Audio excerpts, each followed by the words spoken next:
Bismillahirrahmanirrahim. Alhamdulillah wassalatu wassalamu ala Rasulillah Muhammad ibn Abdullah wa ala alihi wa sahbihi wa man wala. La haula wa la quwata illa billah. Subhanaka la ilma lana illa ma 'allamtana innaka antal alimul hakim. Rabbi shrah li sadri wa yassir li amri wahlul 'uqdatam min lisani yafqahu qawli wa saddid lisani wahdi qalbi bijahin nabiyyi wa alihi wa sahbihi. Allahumma a'inna bil ilm wa zayyina bil hilm wa akrimna bit taqwa jamilna bil afiyah. Allahumma 'allimna ma yanfa'una wa anfa'na bima 'allamtana wa zidna ilman wa amalan wa fiqhan bi rahmatika wa judika ya arhamar rahimin. Ma'asyiral hadirin yang dirahmati oleh Allah Subhanahu wa taala, alhamdulillah puji dan syukur kita panjatkan kehadirat Allah atas limpahan nikmat yang Allah karuniakan kepada kita, nikmat iman dan Islam, nikmat taufik dan hidayat, nikmat sehat dan afiat, serta nikmat kesempatan, sehingga dengan nikmat ini kita bisa sama-sama berada di dalam masjid yang insya Allah diberkahi oleh Allah untuk melaksanakan sholat subuh berjamaah, dilanjutkan dengan menghadiri majelis ilmu. Mudah-mudahan apa yang kita laksanakan pada subuh hari ini diridhai oleh Allah Ta'ala, amin ya rabbal alamin. Salawat dan salam semoga senantiasa tercurahkan kepada junjungan kita Nabi besar Muhammad sallallahu alaihi wasallam beserta keluarga, sahabat dan pengikut setia beliau sampai akhir zaman. Mudah-mudahan kita semua kelak mendapatkan syafaat dari Rasul sallallahu alaihi wasallam pada hari kiamat nanti, amin ya rabbal alamin. Hadirin wal hadirat yang dirahmati oleh Allah, melanjutkan kembali kajian sirah an-nabawiyah, masih menjelaskan bab tentang apa yang terjadi pasca Badar atau efek yang ditimbulkan setelah perang Badar. Kemarin sudah kita jelaskan beberapa di antaranya. Jadi perang Badar itu memang menyisakan kesedihan bagi pihak Quraisy. Mereka sangat terpukul atas kekalahan ini, dan kekalahan di perang Badar juga membuat otoritas orang-orang Quraisy itu berkurang di kalangan bangsa Arab, karena mereka tidak pernah mengira bahwa mereka akan dikalahkan oleh kekuatan baru yang dibangun oleh Nabi Muhammad sallallahu alaihi wasallam. Dan pada pertemuan terakhir kita juga menjelaskan bagaimana seorang yang bernama Wahib bin Amr itu pernah berupaya untuk membunuh Rasul sallallahu alaihi wasallam. Umair bin Wahab itu pernah berupaya untuk melakukan pembunuhan terhadap Rasulullah sallallahu alaihi wasallam, yang mana rencana itu beliau susun bersama Sofwan bin Umayyah, dan itu kita sudah jelaskan. Tapi pada akhirnya Nabi sallallahu alaihi wasallam diselamatkan oleh Allah. Rencana dan upaya pembunuhan terhadap Nabi akhirnya gagal. Malah Umair bin Wahab kemudian masuk Islam. Nah, hadirin yang dirahmati oleh Allah, kita cerita singkat tentang Umair bin Wahab yang sudah kita ceritakan pada minggu yang lalu. Mungkin sebagian ada yang sudah lupa. Jadi untuk ingatkan kembali, dan untuk kita ambil pelajaran di balik kisah tersebut. Jadi Safwan ini sedang merenung dan meratapi kekalahan orang Quraisy di Badar. Saat dia duduk sendirian, Umair bin Wahab mendekatinya dan mereka pun sama-sama meratapi kekalahan di perang Badar. Lalu Umair bin Wahab berkata kepada Safwan, kalau bukan karena utang yang aku tanggung dan keluarga yang aku khawatir terlantar, pasti aku akan datang ke Madinah dan membunuh Muhammad. Mendengar itu Safwan langsung ngomong sama Umair, hutangmu aku yang nanggung, singkatnya, keluargamu juga aku yang akan nanggung biayanya kalau memang kau tidak selamat, jika kau memang mau melakukan apa yang kau sebut tadi, yaitu membunuh Nabi Muhammad. Kata Umair, aku punya alasan untuk ke kota Madinah sebab anakku ditawan oleh kaum muslimin. Kata Safwan, silakan kau lakukan apa yang kau rencanakan, utangmu dan keluargamu aku yang nanggung. Pergilah Umair bin Wahab ke Madinah. Sampai di Madinah dia dijenguk oleh Sayyidina Umar bin Khattab. Sayyidina Umar bin Khattab langsung membaca gelagatnya bahwa dia ini datang untuk melakukan sebuah kejahatan. Akhirnya oleh Sayyidina Umar bin Khattab, pedang yang digantungkan di lehernya itu dipegangi supaya cak-cak digunakan, dan dia pun dibawa menghadap Nabi SAW. Terjadi percakapan antara dia dengan Nabi kan, wahai Umair, apa tujuan kau datang ke sini? Kata Umairnya, tujuanku untuk menebus anakku yang kalian tawan. Berarti tujuan yang lain. Lalu pedang yang tergantung itu di leher, untuk apa kau bawa? Pedang ini katik gunanya juga. Apa yang bisa aku buat dengan pedang ini? Lalu kata Nabi, benar. Tak katik tujuan kau datang ke sini kecuali untuk memerdekakan anak kau yang ditawan, untuk menebus anakmu yang ditawan. Iya, tak katik tujuan lain. Tujuan aku nak nebus anak aku yang kalian tawan. Kata Nabi, mana dengan percakapan antara engkau dengan Safwan di Hijr Ismail, bahwa kau pernah berkata kepadanya, kalau bukan karena hutang dan tanggungan keluarga, kalau aku mati nanti, pasti aku akan datang ke Madinah dan membunuh Muhammad. Lalu sontak itu membuat Umair terkejut dan bersyahadat, karena dia tahu dan dia yakin betul bahwasanya percakapan ini cuma disaksikan oleh dia dan Safwan, tak kata orang ketiga. Sehingga dia yakin bahwa Nabi tahu info ini dari Allah. Yang tadinya kami tidak percaya, wahai Muhammad, informasi dari langit yang kau sampaikan kepada kami, tapi hari ini aku menjadi percaya. Karena kejadian itu cuma aku dan Safwan yang tahu, tapi cak mana kau yang ada di kota Madinah, pacak tahu percakapan itu. Nah, hadirin yang dirahmati oleh Allah, memang ada beberapa kali upaya untuk membunuh Nabi Muhammad. Bukan sekali. Upaya untuk membunuh Nabi Muhammad itu berkali-kali. Baik saat beliau masih di Mekah atau setelah beliau pindah ke Madinah. Nah, di Madinah ini banyak upaya untuk membunuh Nabi Muhammad SAW. Dilakukan oleh orang-orang Yahudi terutama. Terutama dilakukan oleh orang-orang Yahudi. Kita tahu Nabi SAW pernah masuk kampung Yahudi untuk sebuah tujuan, beristirahat di salah satu dinding rumah milik Yahudi. Tiba-tiba Yahudi tadi merencanakan ingin melempar Nabi dengan batu besar dari pojok rumah. Kalau bukan Jibril yang menunjuk tahu, maka mungkin itu bisa terjadi.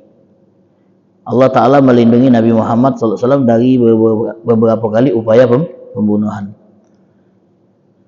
Jadi dari kisah ini juga kita bisa ambil pelajaran. Maksudnya orang-orang musyrik, orang-orang pembenci dakwah Islam itu akan terus berupaya menghentikan dakwah dengan cara menolaknya, dengan cara mengganggu dakwah, dengan cara menghalangi orang-orang dari dakwah Islam ini. Pertama, ditolak dakwah ini, ditentang. Yang kedua, diganggu dakwah ini supaya tidak berjalan lancar.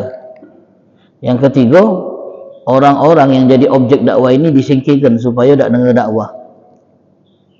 Yang terakhir, ini puncak yang bisa mereka lakukan, itu menyingkirkan para penggiat dakwanya.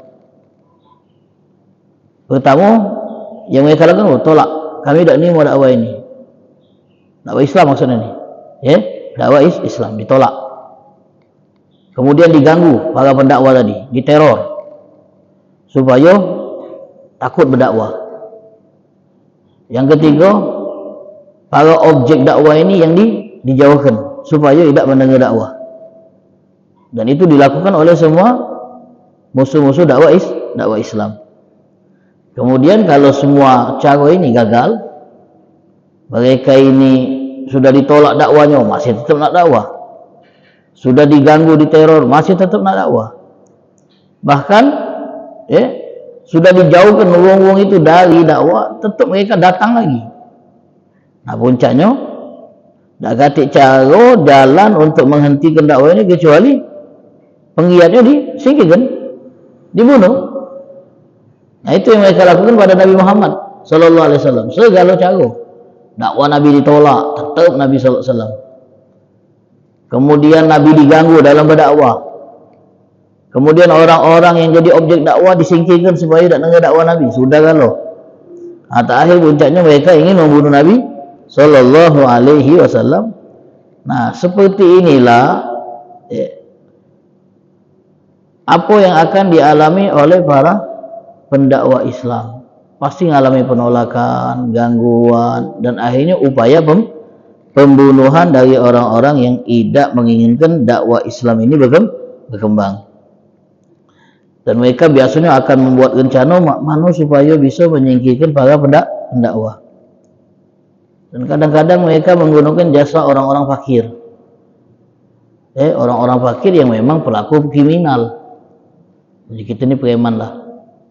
Mereka gunakan jasa preman untuk menyingkirkan para pendakwah tadi. Jadi mereka itu mengambil kesempatan kefakiran seorang untuk melakukan tindak kejahatan, apalagi orang duit, orang kaya. Dakwah ini bisa mengganggu mengganggu keberadaan kami. Nah, ini bahaya ini. Misalnya kita masuk ke kampung yang jauh ni dari agama, kita mulai bicara tentang agama, pertama yang wajib-wajib dulu. Kemudian kita himbau masyarakat untuk menjauhi maksiat, hindari judi. Tapi di situ ada judi galau. Jadi kita jauhi narkoba. Oh, di situ narkoba sudah cak jual kacang misalnya. Berani, pasti diganggu gitu. Pasti ditolak. Oh, kami tidak nerima keberadaan kalian di sini. Keluar kalian dari sini. Tetap gitu. Kemudian diganggu dakwah gitu. Pas lagi kajian, mereka buka tandingan misalnya. Buka ogenan. Dia nganggu fokus dakwah. Kemudian wong dijauhkan, bentilah nang kajian itu, wong aneh itu yang datang pak kita tu. Tak baca juga masih nak dakwah tu lah. Terakhir mesti dibereskan wong ini. Harus kita singkirkan wong ini. Nah, gunakan cara-cara kotor tadi. Dengan cara menghabisi para penggiat dakwah. Memang berat kalau dakwah di tempat-tempat yang seperti ini. Kemudian orang-orang kaya tadi yang punya pengaruh yang menggunakan jasa orang-orang miskin, orang-orang lemah dengan cara disewa, dibayar, dan mereka tak peduli apa yang bakal terjadi dengan wong yang disewa ini. Baik mereka nanti masuk penjara atau mati juga, tak peduli. Yang penting tujuan mereka menghentikan dakwah ini berhasil. Dari dulu dari zaman Nabi SAW, dan ini akan menjadi salah satu sunnatullah bagi para pendakwah Islam yang menginginkan perbaikan. Ma'asyiral hadirin yang dirahmati oleh Allah Subhanahu wa taala. Kemudian pelajaran berikutnya yang bisa kita ambil dari kisah Umair bin Wahab ini dan upaya dia untuk membunuh Nabi. Jadi pada saat dia ketemu Nabi SAW di Madinah dan dia berhasil menghadap Nabi, dia ngomong sama Nabi, dia mengucapkan salam. Tapi salamnya itu salam versi jahiliyah, versi orang Arab. Dia ngomong sama Nabi, an'imu sobahan. Itu ucapan salam versi bangsa Arab sebelum Islam datang. Lalu Nabi SAW yang mendengar ucapan salam dari Umair bin Wahab an-i musabahan, Nabi nolak untuk menjawab salam tersebut. Kata Nabi SAW, Allah Ta'ala telah menggantikan untuk kami salam yang lebih baik daripada salam yang kalian pakai, yaitu Assalamualaikum. Nah, kata ulama, ma'asyiral hadirin, di kejadian ini ada sebuah pelajaran yang bisa kita ambil, yaitu al-i'tizaz bi ta'alim hadzal din. Kita ini harus bangga dengan aturan-aturan, simbol-simbol agama. Tak usah nak pede dengan simbol agama tu. Kita ni kadang-kadang kalau tak pede untuk mempraktikkan simbol agama kita, menunjukkan simbol agama kita, akhirnya meloi simbol agama lain, budaya lain. Karena malu, tak pede untuk menunjukkan istilahnya itu diri kita sebagai seorang muslim, malu. Udah orang zaman sekarang ni kadang-kadang menggunakan berpakaian yang identik dengan Islam, malu, tak pede. Ai dak lemah. Tahunan nian. Malu, tak pede dengan simbol-simbol Islam. Jangan.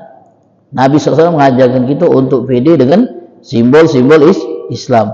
Sehingga Nabi menolak untuk bermuamalah dengan Umair bin Wahab, bahkan dalam cara apa? Dalam cara pengucapan salam penghormatan. Nabi tak bagi salam penghormatan versi jahiliyah.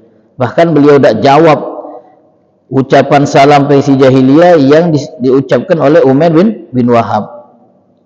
Nah, itu kita harus pede dengan nilai-nilai Islam, dengan simbol-simbol Islam. Jangan malu untuk mempraktekkan apa yang menjadi bagian dari ajaran agama kita. Jangan malu. Kemudian ma'asyiral hadirin, dari kisah ini kita juga bisa ambil pelajaran betapa tinggi dan luhurnya akhlak Nabi Muhammad SAW. Umair bin Wahab yang datang ingin membunuh Nabi SAW itu dimaafkan oleh Nabi SAW. Orang yang datang ingin membunuh dimaafkan. Dan bahkan Nabi SAW tidak sampai di situ. Beliau berbuat baik kepada Umair ini dengan cara memaafkan apa yang dia buat dan melepaskan anaknya sebagai tawanan tadi. Umairnya dimaafkan, tawanannya yaitu anaknya dilepaskan. Bahkan Nabi SAW ngomong sama sahabat-sahabatnya, faqihu akhakum fid din. Ajarkan dulu baru kamu ini tentang agama. Ajari dia tentang agama. Kewajiban-kewajiban Islam apa? Wa akri'uhu al-Quran. Bacakan kepada dia Al-Quran. Wa atliku asirahu, dan bebaskan tawanannya. Luar biasa Nabi SAW. Wong yang tadi berupaya nak bunuh Nabi, tak katik tujuan kecuali bunuh Nabi, dimaafkan oleh Nabi SAW. Ini untuk menunjukkan betapa tingginya dan luhurnya akhlak Nabi SAW. Yang bisa kita contoh. Wong yang ingin berbuat jahat, akhirnya diberi maaf oleh Nabi SAW. Hadirin yang dirahmati oleh Allah, dalam perang Badar yang sudah kita selesaikan ceritanya, banyak sekali faedah-faedah dan pelajaran yang bisa kita ambil. Di antaranya adalah hakikatun nasr minallah. Hakikat pertolongan itu, hakikat kemenangan itu dari Allah. Kemenangan yang didapat oleh kaum muslimin dalam setiap peperangan itu bukan karena kemahiran mereka dalam berperang, bukan karena persenjataan mereka yang lengkap, bukan strategi mereka yang hebat, tapi murni kemenangan itu didapat karena Allah yang memberi pertolongan. Makanya di dalam ayat yang bicara tentang perang Badar, Allah Ta'ala nyatakan, wa man nasru illa min indillah. Tidaklah kemenangan itu kecuali dari sisi Allah. Jadi kemenangan itu berasal dari Allah Subhanahu wa Ta'ala. Jadi ma'asyiral hadirin, di sini Allah Ta'ala nak menegaskan kepada kaum muslimin yang bersama Nabi dan kita pun pengikut Nabi SAW, bahwasanya kemenangan itu cuman ada di sisi Allah, bukan di sisi yang lain. Kemenangan itu cuman dari Allah, cuma dari Allah Subhanahu wa taala. Dan ini ngajarkan kepada kita juga untuk beriktimat kepada Allah. Waktu perang itu untuk bertumpu kepada Allah, bukan dengan kekuatan. Jadi waktu perang itu tumpuan kita ini bukan pada jumlah dan kekuatan, tapi pada Allah. Kalau Allah Ta'ala tak ngenjuk kemenangan, walaupun jumlah kita banyak, persenjataan kita lengkap, kalau Allah Ta'ala tak menangkan gitu, pasti kalah itulah. Walaupun jumlah kita dikit, persenjataan tak lengkap, tapi kalau Allah hendak memenangkan, pasti menang itulah. Jadi kemenangan itu datangnya dari Allah, bukan dari kekuatan, bukan juga dari jumlah. Memang kekuatan dan jumlah dibutuhkan dalam perang, tapi kalau beriktimat dengan jumlah dan kekuatan, kemudian tidak melibatkan Allah di dalamnya, itu bahaya.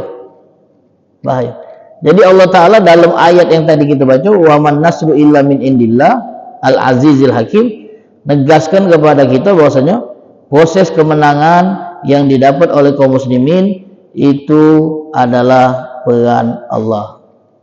Jangan sampai kita tidak melibatkan peran Allah dalam setiap kemenangan dan kesuksesan. Kalau ini konteksnya kan perang.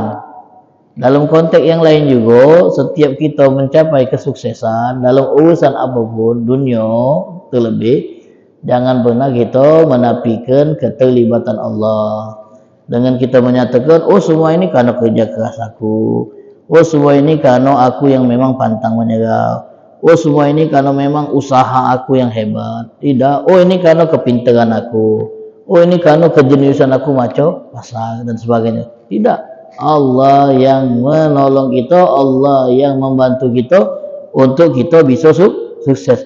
Itulah yang membedakan kita yang beriman sama Allah dengan yang tidak beriman. Selalu melibatkan Allah dalam setiap keberhasilan yang kita capai.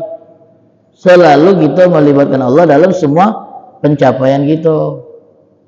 Kalau seandainya kita ngomong, aku ini sukses karena usahaku, tapi lupa kita melibatkan Allah, peran Allah di situ. Apa bedanya kita dengan tidak percaya sama Allah? Dengan kaum materialistis, apa bedanya kita?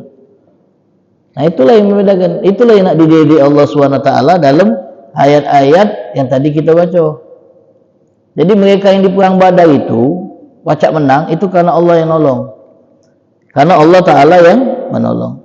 Nah jadi apa kata ulama, dari ayat ini kita bisa ngambil pelajaran bahwasanya kita harus beriktimat kepada Allah, bertumpu kepada Allah dalam apa yang ingin kita gapai. Tumpuan kita Allah, dan kita harus menyerahkan segala urusan kita kepadanya, dibarengi dengan keyakinan bahwasanya kesuksesan, kemenangan itu datangnya dari Allah semata, bukan dari malaikat. Kemenangan di perang Badar itu bukan karena ada malaikat yang membantu, tidak, ya karena Allah Subhanahu wa taala. Bukan karena juga karena sebab-sebab yang diupayakan oleh kaum muslimin. Lakin yajibu alla yaghtarru biha. Memang kita tahu kan dalam perang Badar ada malaikat yang membantu. Tapi jangan kemudian kita terlalu pede dan terbudaya dengan ngasok, tenang be, untuk perang-perang berikutnya pasti menang juga gitu. Perang Badar yang kita dikit dia menang baca, karena ada malaikat yang bantu. Apalagi perang lain. Jadi akhirnya mengasah terlalu pede. Nah terlalu pede kan tak bagus. Persiapnya tak gati, nganggap santai. Terlalu pede itu nganggap santai segala hal. Nah Allah tak mau perasaan seperti ini ada di dalam hati kaum muslimin. Dengan anggapan di perang-perang berikutnya, kita di perang Badar jumlah dikit jauh nian dari kaum musyrikin baca menang.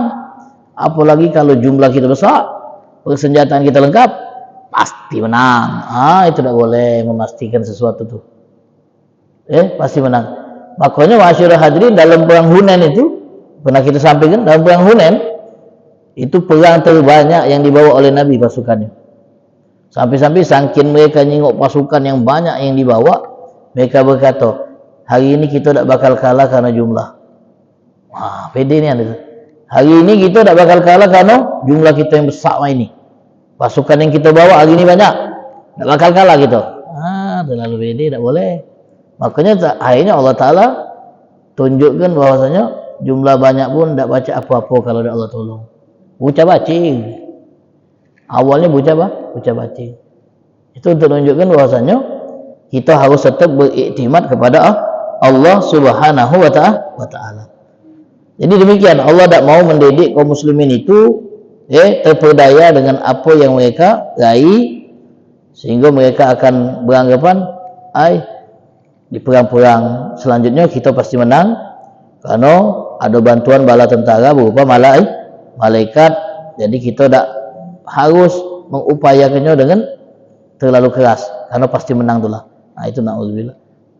Sahabat tak berpikir demikian karena telah dididik oleh Allah Subhanahu wa Ta'ala.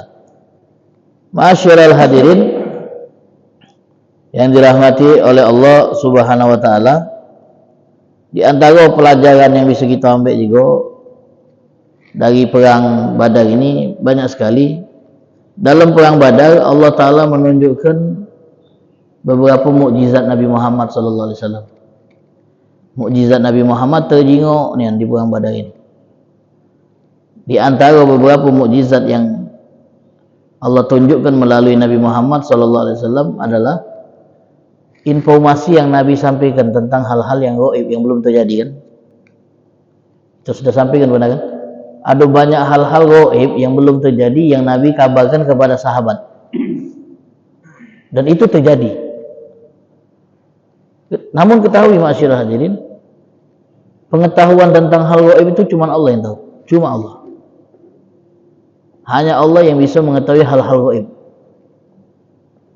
Qul la ya'lamu man fis samawati wal ardil ghaiba illallah. Katakan wahai Muhammad, tidak ada yang tahu apa yang gaib di langit dan di bumi kecuali Allah. Yang belum terjadi, yang tak baca di indera, tak ada yang tahu kecuali Allah. Sepakat itu. Yang tahu gaib cuma Allah. Tak katik manusia yang bisa mengakses hal gaib kecuali Allah. Karena dia alimul ghaib wa syahada. Zat yang mengetahui yang gaib dan yang nyata. Tapi ada sebagian hamba pilihan dari kalangan Rasul yang Allah Ta'ala bagi tahu mereka tentang hal gaib. Nah, tahunya mereka tentang hal gaib itu dari mana? Tahu dari atau dari Allah? Dari Allah. Para anbiya tak mengetahui hal gaib. Para nabi tak mengetahui hal gaib. Yang mengetahui hal gaib cuma Allah. Cak mana para nabi bisa mengetahui hal gaib? Karena Allah yang bagi tahu. Kita pun kalau lanjut tahu hal gaib pasti tahu gitu. Tapi tak lanjut tahu kan? Jangan ecek-ecek tahu. Makin memprediksi pula. Agak leg kedua Indonesia menang. Agak lah. Tahu tidak gaib. Tebaan kalau kita ni cuma nebak. Asal wasitnya dari Indonesia dia menang gitu aja. Cuma nebak gitu tuh memprediksi. Kalau Nabi memang ngimpukan hal yang bakal betul-betul terjadi. Tahu dari mana beliau? Allah yang bagi tahu. Sumber segala pengetahuan gaib. Nah, dalam perang Badar banyak hal yang Nabi kabarkan kepada sahabat tentang perkara-perkara yang bakal terjadi. Yang pas disampaikan Nabi belum terjadi. Di antaranya kematian Umayyah bin Khalaf, salah satu tokoh Quraisy. Umayyah bin Khalaf itu sebelum perang Badar Nabi sudah sampaikan kepada sahabat bahwa dia bakal mati di Badar. Sudah Nabi sampaikan. Dan ini sebagaimana yang diriwayatkan dari Abdullah bin Mas'ud. Abdullah bin Mas'ud pernah meriwayatkan bahwasanya ada sahabat Nabi namanya Sa'ad bin Mu'az. Sa'ad bin Mu'az ini salah satu tokoh Ansor, wong asli Madinah yang punya kedudukan. Sa'ad bin Mu'az ini pergi ke kota Mekah untuk umroh. Pergi ke kota Mekah untuk umroh. Setelah Nabi hijrah ini, sebelum Badar. Berarti kisaran tahun 1 atau 2 Hijriah. Dia pergi ke Mekah untuk melaksanakan umroh. Kemudian dia singgah ke rumah Umayyah bin Khalaf ini. Yang Nabi infokan dia bakal mati. sehingga ke rumah Umayyah bin Khalaf. Karena memang dua ini punya hubungan dekat sebelum Islam. Umayyah bin Khalaf kalau nak berdagang ke Syam lewat Madinah, singgahnya di rumah Sa'ad bin Mu'az. Sa'ad bin Mu'az kalau ke Mekah untuk tujuan haji atau umrah, singgahnya ke rumah Umayyah bin Khalaf. Akrab sudah. Tapi kalau sudah beda akidah, beda lagi sudah. Beda agama, beda lagi. Tapi dia tetap. Jadi pas ke Mekah untuk umrah, dia singgah di rumah Umayyah bin Khalaf. Kata Umayyah bin Khalaf ngomong sama Sa'ad bin Mu'az, kau tawafnya malam kau tawafnya malam sebab tak banyak orang yang beraktivitas, biar tak dijenguk orang. Secara dia ni Muslim. Akhirnya dia ngakukan tawaf. Pas lagi tawaf, Abu Jahal jenguk. Ciren, dia ni orang Madinah ini, bukan orang sini. Kemudian kata Abu Jahal, lemah nian kau, baca tawaf aman tanpa ada gangguan, sementara kau sudah nampung Muhammad dan sahabat-sahabatnya di tempat kau, dan kau tahu Muhammad itu musuh kami. Lemah kau baca tawaf dengan aman di sini. Ribut, bertengkar, saling celah antara Abu Jahal dengan Sa'ad bin Mu'az. Umayyah bin Khalaf cuba nengai supaya mereka tidak ribut. Dia ngomong sama Sa'ad bin Mu'az, kau tu tak pantas mencela Abu Jahal. Abu Jahal tu pembesar kami, tokoh yang terhormat di tempat kami. Tak pantas kau mencela Abu Jahal. Dibela-belanya Abu Jahal oleh Umayyah bin Khalaf. Marah Sa'ad bin Mu'az sama Umayyah bin Khalaf. Sungguh kata Sa'ad bin Mu'az, aku dengar Nabi Muhammad bersabda bahawa dia bakal membunuh kamu. Terkejut dia dengar itu. Nabi Muhammad pernah nyampaikan sama kami bahwasanya dia akan membunuh kau. Akhirnya Umayyah bin Khalaf terkejut. Benar Muhammad ngomong itu? Benar. Nah lantak aja dia. Muhammad ni kalau ngomong tak pernah meleset aja. Balik ke rumah dia, nyampe ke sama bininya. Nyampe ke sama bininya. Itu dulu aku yang dari Madinah itu ngomong sama aku, bahwa Muhammad ngomong dia bakal bunuh aku je. Bini yang dengar itu sama be tanggapannya. Nah kau lantak aja. Muhammad ni kalau ngomong tak pernah meleset. Oh ni percaya Nabi Muhammad tu tak bohong kalau ngomong tak pernah salah. Tapi dakwanya ditolak, aneh kan? Kalau bukan karena kepentingan, karena bukan nak mempertahankan apa istilahnya itu, posisi mereka yang tak galak diganggu oleh keberadaan Nabi Muhammad. Muhammad tu kalau ngomong tak pernah salah, tak pernah meleset, pasti benar. Jadi kau harus hati-hati, harus waspada. Nah pas ada seruan perang Badar, dia keluar dengan rasa takut, tapi diingat bininya. Lupa apa kau dengan omongan dulu kau yang dari Madinah tu, bahwa kau bakal dibunuh oleh Muhammad. Iyo, sebenarnya aku tak galak melok perang, tapi dirayu oleh Abu Jahal. Abu Jahal ngayu-ngayu pula. Ya melok be keluar cak, jalan dulu, agak balik, ecak-ecaknya be. Tapi digiring tetap. Nabi lah ngomong, tergiring dia, melok sampai Badar dan mati dia. Karena Nabi itu kalau sudah ngomong pasti terjadi. Orang yang sudah takut nak metu tu, betul juga. Yang tadi metunya itu untuk 2-3 hari, dia habisnya balik lagi, biar tak mati. Masih nak melok juga ke Badar, sampai akhirnya dia ngantarkan diri kepada kematian.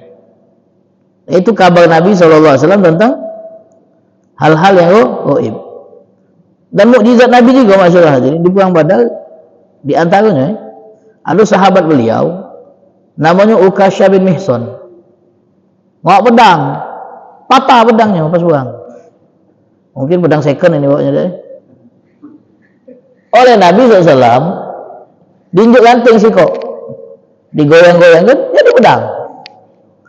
Pedang panjang, warna putih, berkilau, diinjakkan dia. Dan pedang ini terus dipakai oleh Ukasha bin Mihsan sampai ayam Abi Bakrin, sampai di kekhalifahan Abu Bakar. Dipakai sampai di perang melawan kaum murtadin, orang-orang murtad. Wih, lama waktu itu. Ada nak mungkin 8 tahunan, 10 tahunan. Dipakai. Itu di antara salah satu mukjizat Nabi Sallallahu Alaihi Wasallam di perang Badar. Ada lagi sahabat beliau namanya Rifa'ah bin Rafi. Itu di perang Badar dia kena tusukan tombak bagian mata dulu sampai metu itu. Bola matanya itu metu. Dia datang sama Nabi Sallallahu Alaihi Wasallam, diludahi Nabi bagian kelopak mata dia yang keluar, dibalikkan ke tempatnya semula dan kembali sembuh. Itu mukjizat Nabi kan? Mukjizat. Biasanya operasi itu, ya, nak balikkan mata ke tempatnya dan fungsi lagi normal, operasi itu. Dokter Ansori itu. Ya, ini dah kalau Nabi diludahi tangan yang mulia. Tapi kadang-kadang ada orang yang mulai bertanya, Ustaz, kalau memang Nabi itu punya kekuatan super dia, mukjizat itu ujinya kan kekuatan super. Apa tak mengandalkan kekuatan itu supaya perang tak terlalu niat, nak susah-susah nak berdarah-darah dah. Benar tak? Oh tidak, itu konsepnya. Kalau memang segalanya nak pakai kekuatan yang jadi kekuatan super tadi, kuasa Allah yang maha mampu, tinggal Allah Ta'ala datangkan bala tentara yang bukan dari kaum muslimin, acak weh, Abu Wahab kalahkan dengan apa? Burung ababil, acak weh. Namun kehidupan itu real weh, reality. Adapun momen-momen mukjizat itu momen-momen tertentu untuk menguatkan iman, membangkitkan motivasi. Jadi tidak setiap saat itu jadi.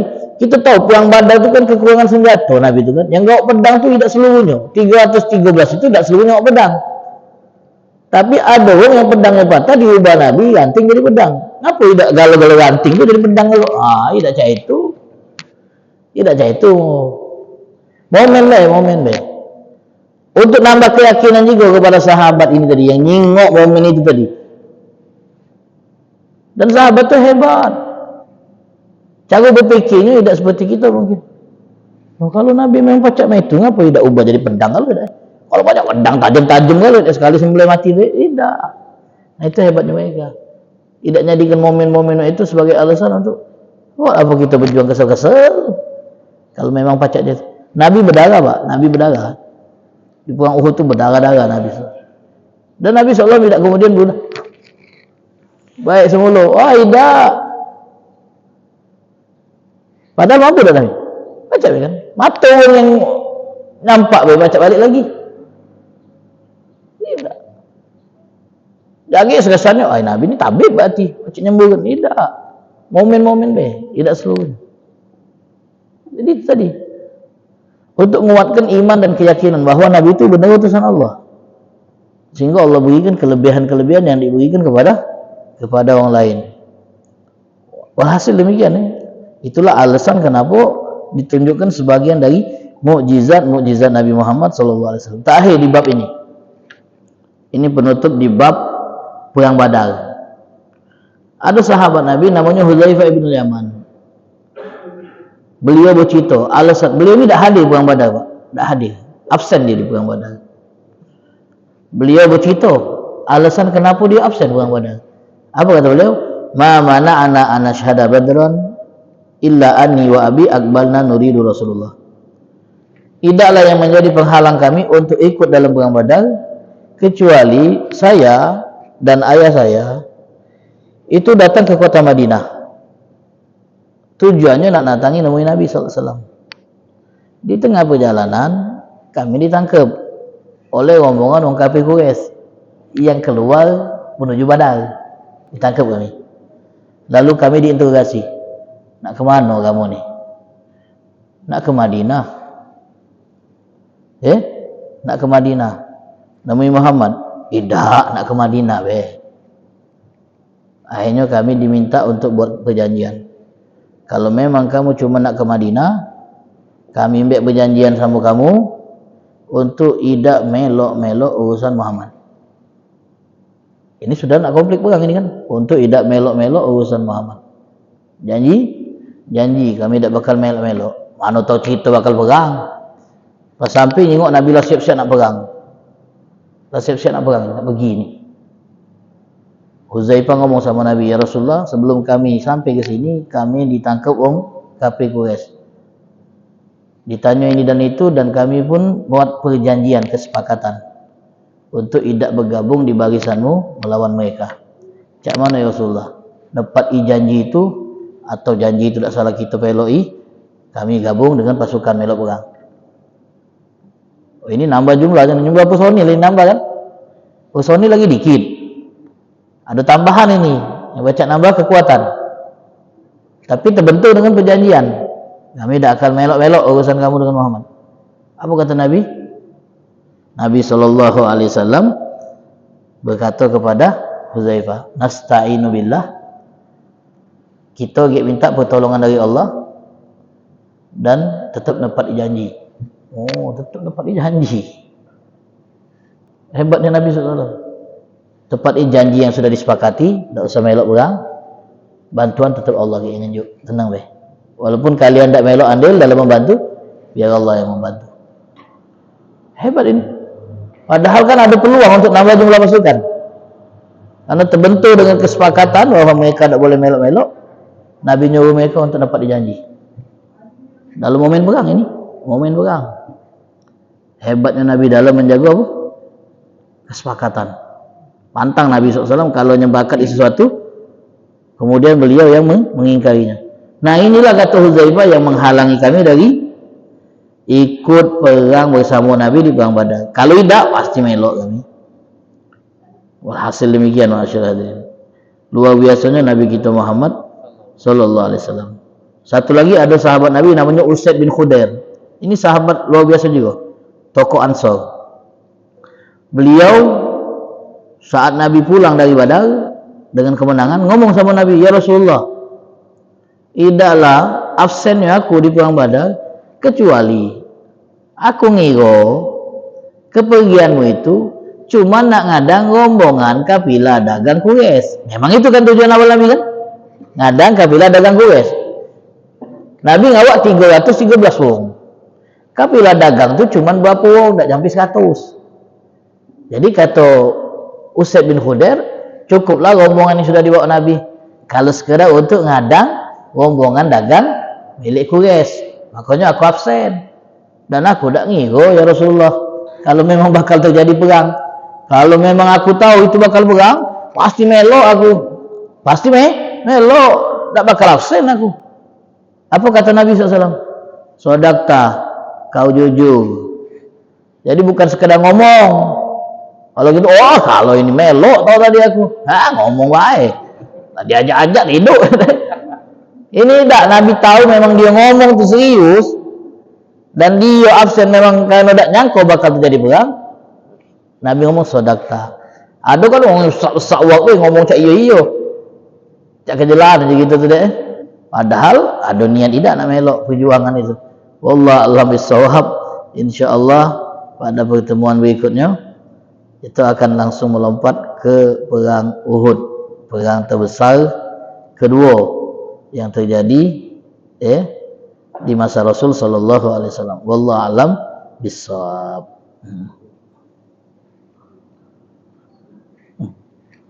Baik, jazakallahu khairan. Mas kalian silakan panjang dari Ramadan ini, semoga kecintaan kita kepada Rasulullah SAW akan semakin kuat dan kisah beberapa sahabat. Iya. Pertama kali yang menjadikan peristiwa hijrah itu sebagai acuan dalam penanggalan tahun itu Sayyidina Umar, berdasarkan kesepakatan sahabat yang lain. Jadi dulu untuk ngitung tahun itu belum ada acuan. Tahun 1, 2, 3, 4, 5 dan seterusnya belum ada acuan. Mereka itu kalau nak mengetahui tahun biasanya dikaitkan dengan peristiwa penting yang terjadi di momen itu. Seperti kan Nabi SAW sebelum hijrah biasanya 3 tahun setelah kenabian. Artinya 3 tahun setelah Nabi diutus jadi Rasul. Jadi tahun itu dikaitkan dengan momen-momen penting. Jadi penanggalan Hijriyah itu baru ada di zaman Sayyidina Umar. Acuannya dari mulai hijrahnya Nabi SAW. Jadi pas ini disepakati nak dijadikan acuan dalam penanggalan, itu lupa anak itu 15 tahun setelah hijrah atau berapa tahun. Jadi pada saat itu diresmikan, nah pada saat itu sudah tahun 15. Karena memang pertama kali diresmikan 15 tahun setelah hijrahnya Nabi SAW ke kota Madinah. Adapun bulan sudah populer. Bulan-bulan, bulan Muharram, Safar, Rabiul Awal itu sudah populer di kalangan Arab. Orang Arab sudah tahu. Ya, penanggalan melalui bulan-bulan itu lah tahu. Makanya pas Nabi lahir dan disebut lahirnya itu di bulan Rabiul Awal, ya memang karena bulan Rabiul Awal. Pada saat Nabi lahir memang lagi bulan Rabiul Awal. Dan orang Arab lah tahu kalau itu bulan Rabiul Awal. Karena mereka sudah tahu hitungan bulan. Dan nama-nama bulan sudah ada juga. Sejak dahulu, sejak zaman jahiliyah, nama-nama bulan sudah ada. Adapun penetapan 12 Rabiul Awal itu berdasarkan ijtihad, hitung-hitungan.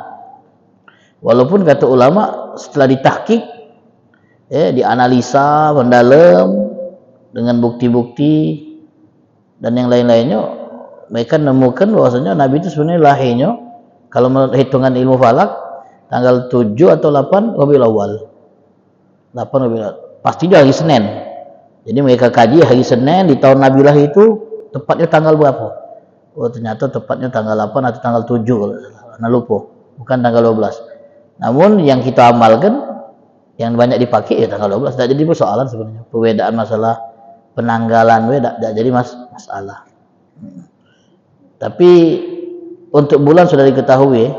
Bulan dari sebelum Nabi lahir itu sudah diketahui oleh bangsa Arab. Bulannya ya bulan Muharram, Safar dan seterusnya sampai bulan Zulhijjah. Sudah mereka kenal nama-nama istilah bulan itu. Nah, untuk tahun mereka tak punya. Makanya Nabi lahir disebut tahun gajah. Karena memang Nabi lahir di tahun saat pasukan Abraha itu menyerang Ka'bah. Tak lama dari situ beberapa bulan Nabi lahir. Makanya untuk ngenang Nabi lahir kapan Nabi lahir? Oh, pas momen peristiwa tahun gajah itu Nabi lahir. Bahkan sebelum setahun berlalu peristiwa itu Nabi lahir. Jadi demikian. Wallahu a'lam. Ada lagi Pak?